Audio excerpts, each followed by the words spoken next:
I'm Shannon. And I'm Lisa. And KK's here too. And you're listening to Blacktivities, A celebration of all things Black. Black culture, Black history, Black perspectives, and Black panache. Celebrating our Blackness doesn't mean exclusion. Everybody's invited, but you gotta come in and have a seat. So let the Blacktivities begin.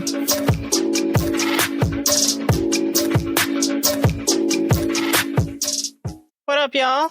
I'm Shannon, and we also have Lisa and Miss KK. All right, y'all. So what's a phrase that you remember hearing like your mama or your daddy tell you all the time when you were in trouble? Keep it up before I give you something to cry about. Yeah. You got McDonald's money? Yep. I'm not one of your little friends. Give me your birthday money. I'll hold it for you. Oh my God. Where all my money at? Where all my damn money at? And you know what? Generational curses. Unfortunately, I did this to my own children. So we're talking about what our parents said that has us in therapy now. Because I was listening to a podcast and I heard someone talking about things, common phrases that like parents said. And I'm like, have I said that to my children? I might need to think about that, because they were talking about like, you know, it's not good because of this, that, and the other. So that's what we're talking about today. But first, we have some big facts. I got some stats today. Only 25% of Black adults seek mental health treatment compared to 40% of white adults. Only 15% of Black adults received mental health treatment in the past year. And for those dealing with depression, just over half, like 56%, got the help that they needed compared to the nearly 70% of white adults. So that's a huge gap. And it's not because we don't need help, but it's about access, stigma, and trust. So first of all, there's not enough Black therapists. Only around 2% of psychologists in the US are Black. Second, Black folks have a history of mistrust in the medical system due to things like the Tuskegee syphilis experiment, where Black men were told that they were being treated for syphilis, but they weren't. They were really studying how the disease progressed. Right. And third, insurance is an issue. Nearly 10% of Black people in the US don't have health insurance compared to 5.2% of non-Hispanic white people. So there are some consequences for us not getting the help that we need. Suicide is the third leading cause of death for Black youth ages 10 to 24. And while the overall suicide rate for Black Americans is lower than whites, the rate for Black men is rising fast, and it's more than 4 times higher than for Black women. But let's switch gears a little bit and talk about something that you might not know. Trauma can actually be passed down through families, like not just through stories or behaviors, but actually biologically. Scientific research shows that severe or chronic trauma can leave a mark on our DNA through a process called epigenetics. This means that the experiences of our grandparents, or even like racism, violence, loss, that can affect how our genes are expressed, which could influence our mental and physical health for generations. So epigenetic changes are trauma, or when trauma can cause chemical changes in the way that our genes function without altering the DNA sequence itself. Those changes can be passed from parents to children, affecting stress responses, mental health, and even risk for certain diseases. They've done some studies of children of trauma survivors, like Holocaust survivors or those who were exposed to war or violence. And they found similar biological markers like changes in stress hormone regulation in both generations. But the good news is that these epigenetic marks aren't necessarily permanent. Healing, supportive environments, and therapy can help reset some of these changes, showing that resilience can also be passed down. And that's the big facts. Yeah. There's so much that I think about when it comes to epigenetics. To me, that's a whole nother conversation, but I love that you brought it up. I feel like one of the things that we've had to help us get through trauma, whether it's what's been imposed on us by society as a whole, our particular society, or whether it's from our own household that we grew up in, has been a connection to our spirituality. So those things helped us to remain strong. And within that context, however, was still the issue of, whatever you're going through, the Lord's going to fix it. Right. I think on a personal level that we get those tools for things to be fixed. And God allows those tools and uses us for those tools. We are the body. So we are the arms, hands, feet, head. We are all of that. We are the body. And so when it comes to the use of others, which we are community, those people that surround us are part of the body as well. And their role is to serve whatever they're called to do, because whatever we're called to do benefits not just ourselves, but those around us, which is why we need therapists, which is why medication is okay for our mental health. So whether it's medication, whether it is just going to seek out therapy, the reason that we are even having this conversation today is because it's a conversation we weren't having X amount of years ago. True. This is so true. Yeah. I agree with you. I mean, if anything, we were made to believe that if you did go see a therapist, or there are certain things that you just don't talk about, you just deal with it and accept it. And again, that plays a major part into who we are today and how we handle things and what's going on in the world, is because we don't talk about it. So I feel like as a parent, that was something that I did want to switch up, because I, kind of stepped out of my POV and was thinking about how I felt when certain things were said to me, or when there were certain situations. And instead of acting the same way that maybe, my parents or, an elder, treated, or, how they treated the situation, I wanted to do it differently to see, just in case if it would produce a more positive outcome. Because again, I remember how I felt in that moment when I was younger. So I agree with, therapy. I agree with, if you need to be on a med, do a med. Just try it out just to see, because the world needs more mentally capable people, especially people of color. I want to bring up old orange boy, but, we got to make sure we're on top of, who we are, and also battling whatever demons that we do have, internally, that's making us who we are today. See, note I said me, I was about to start preaching, baby. I was about to start preaching. You heard me? But yeah, I totally agree. And I do think, KK, the epigenetics could be like a whole other topic, but I kind of brought it in because I feel like maybe in our community that the reason that some of the things are said is because our ancestors went through some stuff and, it passed down through generations, that trauma, because I feel like in the past, like, discipline was for safety reasons in our community. Mm-hmm. Right. Like, our kids couldn't be out there acting a fool. because that could have, I mean, I guess technically still today, but not to the extent that it was back then. You know, look at a white woman and get lynched. So, Right. you know, they had to be strict disciplinarians, and, you know, their kids had to behave.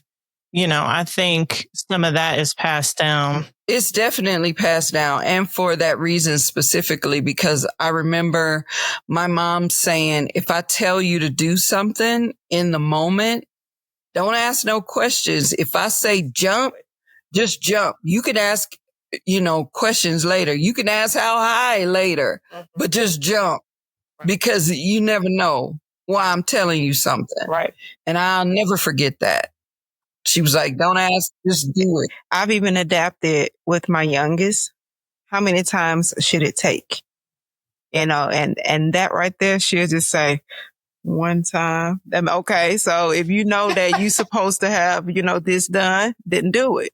And that's just solely still holding them to, you know, whatever it is when it comes to discipline, with them understanding that when I'm telling you to do something, I am coming from a place to where this is something that you're supposed to do.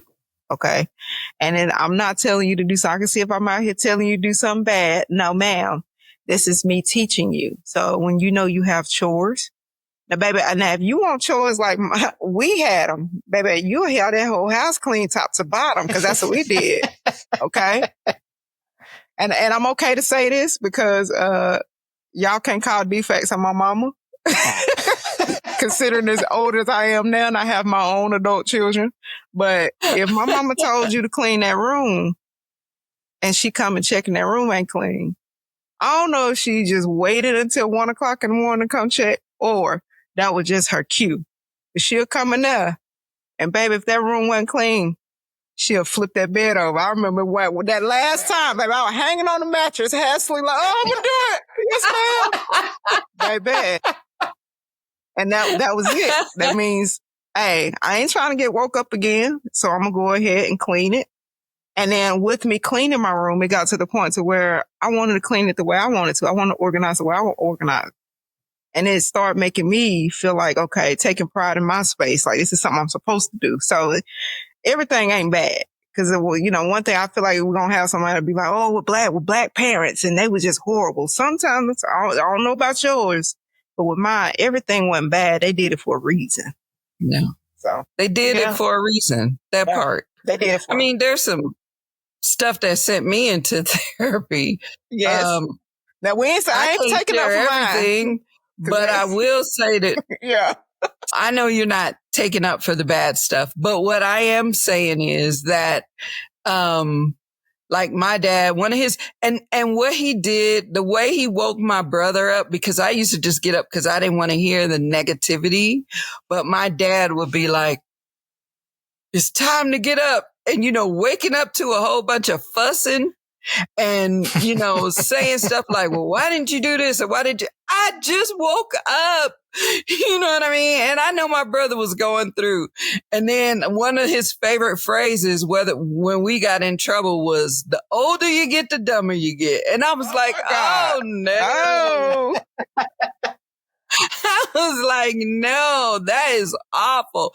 And so we got older and we're able to laugh about it. But baby, I mentioned that in therapy a few times because you know, and again, I don't want to be, preaching, but I got to preach this because when you think about what the parents do, parents, particularly fathers, you bless your children. And when you think about how Joseph was blessed by his father, you speak those blessings. It's the blessings that are spoken. So when you saying negative things, that's what you're speaking into. And my dad told me the other day, we was driving in the car. He said, oh, you gonna get a ticket? I said, don't be speaking no tickets on me, sir. Do not speak tickets on me. I rebuke and I reject your tickets. I know that's right. No, I'm just saying you got to reject those things. And when they come up, if they're coming up and it's painful and you feel pain behind it, even retroactively, you can reject it, baby. Reject it. Rebuke it, reject it, whatever you got to do. But I remember, even if I'm in a conversation with somebody and we're having a disagreement and they say something to me, look, they say whatever. And I'm like, I reject that. Keep on moving. Yeah. I reject that. Mm-hmm. I think so with that, what you were saying when you were first starting up, you was talking about how their tone and how they talk to you, and they're first, especially first thing in the morning. You like, give me time, but you didn't talk back though. But I know right. that's what we're thinking. But again, that was a perfect example too, where I was saying, I remember how I felt when my mom did that or my, dad did that, which made me alter my parenting. So I had it to where I recognized that feeling, and then I could see that I kindly was doing that too. But I had to change up that energy because what I was going through, that anger or whatever it is that was contributing to, I said, get up, y'all get up. No, it was me waking my children up, my girls, waking them up, saying good morning, talking to them like a regular conversation. Even my youngest, how you feel about today? You tired this morning? Oh, I understand you tired. It's rough, huh? Well, come on in here. You come get dressed with me and then we can be rough, feel this way together and hopefully we get out of it. To the point when we were listening to music, they will automatically, let me tell you, my oldest daughter, she got Frank Ocean blonde tattooed on her back, baby. And she has to be the only African American woman with blonde tattooed on her back. That was her first tattoo. But I understand the significance of that because when that album came out, that child played that every single morning. And it was so calm to where she had me listening to it. And then I saw how their days were compared to back then when it was chaotic in the mornings. When I was dropping them off at school, they was hugging each other. They was telling each other. I didn't have to tell them. They were telling each other they loved them. They would tell my youngest daughter when I dropped her off with her little book bag to have a good day. And they were giving her affirmations. And I was just like, this is amazing. Just starting off with that positivity. So just regrouping. Again, it ain't bad because sometimes you got to remind them, I ain't one of your little friends. If that's what happens, regardless of how you raising them, you got to remind them, I ain't one of your little friends. I'm just providing you with the respect as a parent, and you're going to respect me being that I am your guardian and your protector. Okay. So I have to say, like, some of the things that we were subjected to, they were bad as hell. Okay. But again, it makes us, that's part of growing and becoming a parent. It makes us become better people, and that contributes to us. And y'all know I talk about this often, breaking generational curses. Okay. I mean, I feel like that plays a major part in how we're presenting and how we're raising people who we want to be better than us. So we got to make sure we're taking accountability and we're playing a major role in that, in positivity and affirmation. So, yeah. Absolutely. I think some of the stuff that our parents might have said, like, we didn't think anything about it when we were younger. It's just as you get older and you start trying to figure out why am I like I am, you like, oh, my mama used to say this all the time, or my daddy used to do this all the time. Like, I think I have daddy issues or whatever. And then you start dissecting that stuff and you're like, oh yeah, because, this is how this always went down or whatever. At the end of the day, I think that, again, our parents is recognizing our parents also went through things. Okay. And again, because there wasn't psychiatrists and therapists available. Like, if anything, you were considered weak, like we said before. So if you have a parent that's looking at you and saying, I brought you in this world, I can take you out, baby. Nowadays, I'm calling the police. You need to tell me what guns, Bellman, you want. Like, what we doing? Because you need some counsel. That right there is something that I'm pretty sure a lot of, parents have said, and I can say that's something that I did not say because whenever I would hear her say that to my brother, I'm like, bro, you is wild. And that's how I knew, let me tell y'all something. That's how I knew my brother was bad as hell. When my mom could say stuff like that and he'll just be in his feelings one moment and then he'll turn around and be like, I do it again. And I'm like, why the hell would you do that again, sir? Now, I know we have this big code, like we don't snitch on our siblings. That's one thing we didn't do. So when it came to certain things, no, I ain't snitch on him. But when I know a ass whooping was involved, oh no, brother. As they say, you are on your own, my brother. Because ain't nowhere in the world. You on your own. Ain't nowhere in the world. You are on your own, no brother. For you. Right. Yep. Do you remember what she told you last time? Like, you finna die. What are you doing? Like, just wash the dishes, man. Like, what are you doing? Pokemon and come on again. It's a marathon. Just go on and wash them. What are you doing? So, yeah.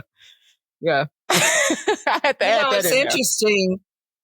I was telling somebody at work, I said, oh, no, there's Black Parenting 101. You ain't familiar with that because you not Black. But there's Black Parenting 101.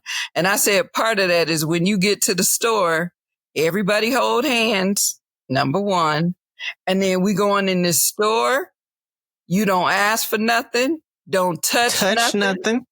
Yep. And we going to be in and out of here. Yeah, I promise if I call my daughters right now and I'll tell them, hey, tell them what I used to say to y'all before we go in this store.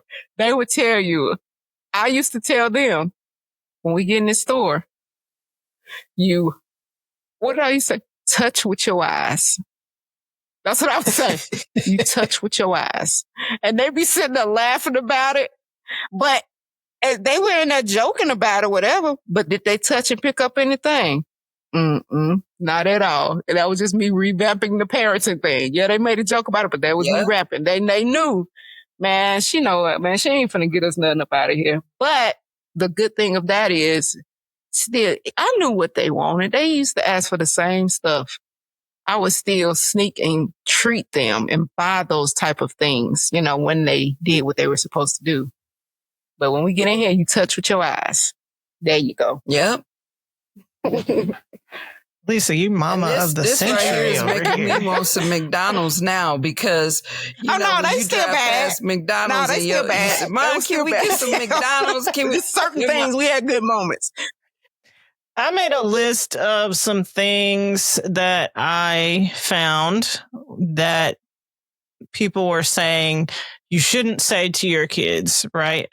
One of them, somebody mentioned, I don't remember who it was, stop crying or I'm going to give you something to cry about. Yep. Or, I did say telling them suck it up or whatever. Right? So what I found said this teaches children that expressing their emotions is dangerous and could lead to punishment. So it said that could lead to like emotional repression and like the child when they grow up having difficulty processing their feelings. It sends the message that their emotional pain is unacceptable and deserves discipline, potentially resulting in emotional suppression and anxiety. Yeah. So wow. That's we one. need to break it down. We need a breakdown of all of this. We need to teach. See that when you say that to me? Yeah. Another one, if you tell the kid, because I said so, like they're like, why we got to do this? Because I said so. It said that this phrase shuts down communication and encourages blind obedience. So while it may seem like a quick way to end a discussion, it can make a child feel unheard and disrespected. Well, and it also silences them, and I feel like it allows them to have blind obedience to people that they cannot trust. Yeah. So it's one thing you can trust your parents, but it's another thing that is because I said so, and this is another adult that's not trustworthy. So that is concerning to me because I don't want to have blind obedience to everybody else. Yeah. Yeah. But I think with that, it is like we're as parents, they're not thinking of the big picture. of the causes. And most importantly, when it comes to that particular saying or quote, it's more or less is trying to create that dominance and making sure that the kid is not talking back, but not acknowledging the big picture of what it actually really means. So, yeah. So Talking back back in the day, talking back was like anything. Baby, you look sideways and you can get popped. You heard me. So think about how that could possibly like repress somebody sharing their thoughts and feelings and that kind of stuff. Another one, this is kind of nuanced because it's like, I'm not one of your little friends. I guess it says, while intended to emphasize the difference between parent-child relationship and a friendship, frequent use or emotional dumping by a parent can blur this line because it can cause a child to feel like an emotional support system. So if the parent is like sharing all their like emotions and dumping that load on the child, but then they say, well, I'm not one of your little friends. And it's kind of like, I ain't never looked at it like that. Right. It says like that can negatively impact their emotional development as their brains are not yet equipped to handle such a burden. So they don't know how to process like the emotional dumping and things. And they don't know how to process like you telling me all your business and bringing me in this grown folk stuff that I probably shouldn't be in. But then, you're the parent, I'm the child. Yeah. You're not my friend or whatever. Another one. Oh, go ahead, KK. Well, I was going to say, pick a struggle. Like either you're going to tell me all the things and have conversations with me, or I'm not you're not one of my little friends and don't tell me. Oh, you know what I wish I could have did? You know what I wish I could have did? If I was in a situation like that and they got to telling me all their business, I'd be like, I thought I was supposed to stay out of grown folks' business. You know what I mean? That part.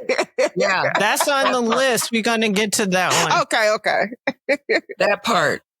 Well, the next one is better than that, which I'm probably guilty of saying that one. But it said that this can shame a child and question their integrity, potentially leading to self-doubt and defensiveness. It implies that their behavior is intentional defiance rather than exploring underlying causes like confusion or lacking skills. I don't know. That one's a little iffy. Yeah, to me too. I think that is a little iffy as well. I don't know about that one. Stay in a child's place or you don't pay no bills. While meant to remind a child of their position in the family, it can invalidate their opinions and silence their voice. It can lead to a sense of powerlessness and make a child feel unimportant in family decisions or like their opinions don't matter. Meh. Okay.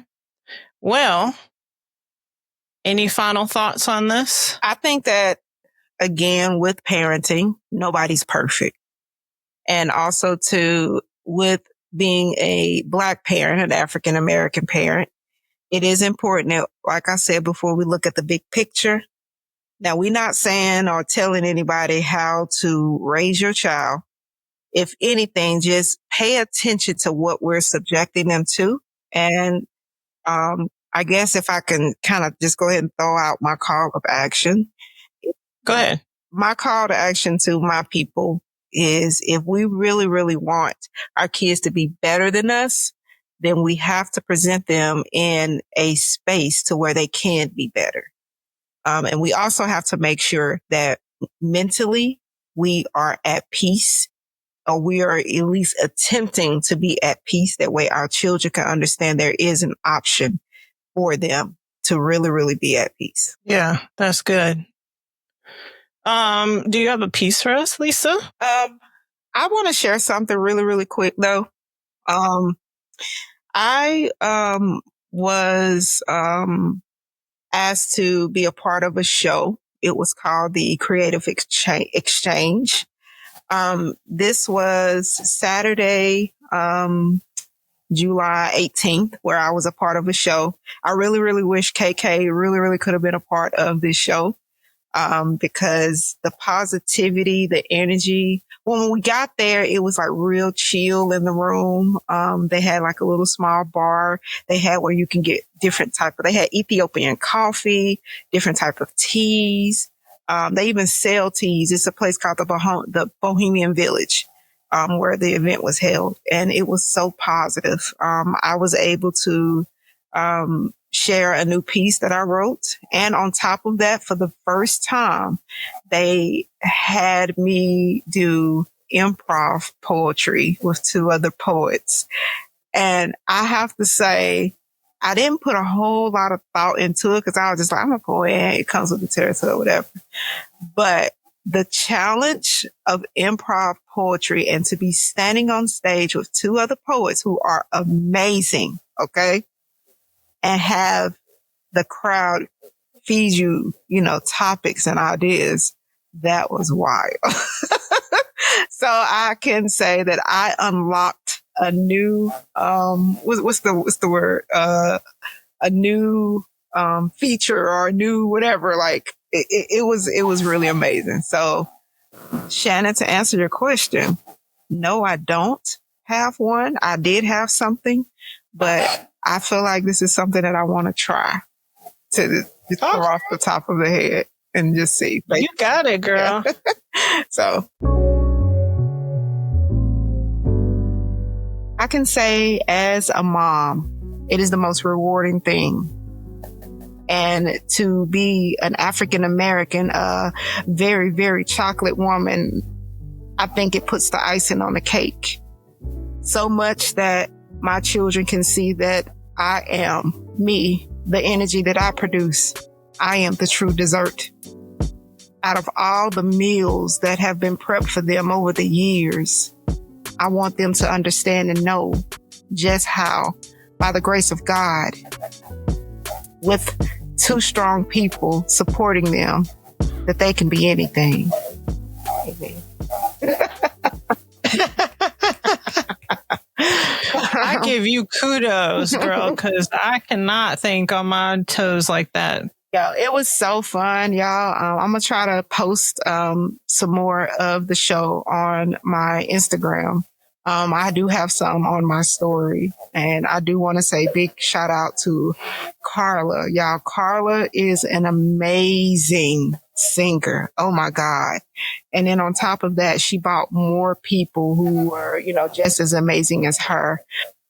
Hopefully I can bring some of them people on if y'all are okay with that, to present to them and hopefully have them. I was able to do something I normally don't do, which is networking. Y'all know I'm an introvert. I only talk here on the podcast, baby, out in the real world, baby. I'm an introvert. I don't talk. But I was, yeah. So, I was able to, talk to some people and the stories and some of the things that were shared. I think it's amazing. And then also, there was another gentleman. His name was Luke, who was also an amazing singer. He shared his story. So I feel like just by listening to them, they got something to talk about. So we'll see. We will see. Maybe we can do like a spoken word special episode. Yeah, that'd be nice. That would be nice. Yes. If you're watching us, sorry, we're kind of struggle bussing over here. KK's been going in and out. I don't know what's happening. I'm about to kick her out of the recording so she can come back in. Man, my internet's been wilding too. I don't know what's going on. My camera was tripping. It's too much going on. All right, so Lisa already gave her call to action for the culture. I'm just going to go ahead and give mine. If KK comes back, we'll hear from her. I'm calling the culture to normalize growth. So I think it's okay to get help when you need it. You don't have to be what your mama or your daddy was. You don't have to continue the trauma that you grew up in. Normalize therapy. Normalize having honest healing conversations. Here's KK. Especially normalize having healing conversations with the people that you love. I think we have to learn to be vulnerable. I'm learning myself, but I think that we've had to protect ourselves for generations. So I feel like it's kind of hard to be vulnerable, but I think that vulnerability with the people that you care about is needed in order to build stronger connections and relationships. So that is my call to action for the culture. KK, I know that you were having some connection issues. Do you have a call to action for the culture? I still am having connection issues. My call to action for the culture is pretty simple. It is to remember to speak life into and blessings upon those who are coming after you, those who you run into, because you don't know what's been spoken over their lives. So remember that spelling, it's called spelling for a reason. And that which you speak manifests. And so be sure to be cognizant of what you are speaking over those around you and we are responsible for. All right. Well, hopefully, if you're still listening, it's because you enjoyed this episode. Yes. So we're asking you to click that plus in Apple Podcast or that subscribe button in YouTube to make sure that you keep getting these episodes. We also love hearing what you love about the show. Leave us a comment. Leave us a review. Better yet, tell us what your mom and daddy said to you. I'm Right. curious. Let's talk about it. I want to know. Yeah. All right. Well, until we meet again. First of all, I want to just go ahead and say, due to the topic, if somebody hits you, you hit them back. That's never going to change. Okay? And king and queens, y'all keep doing big things. Let's go.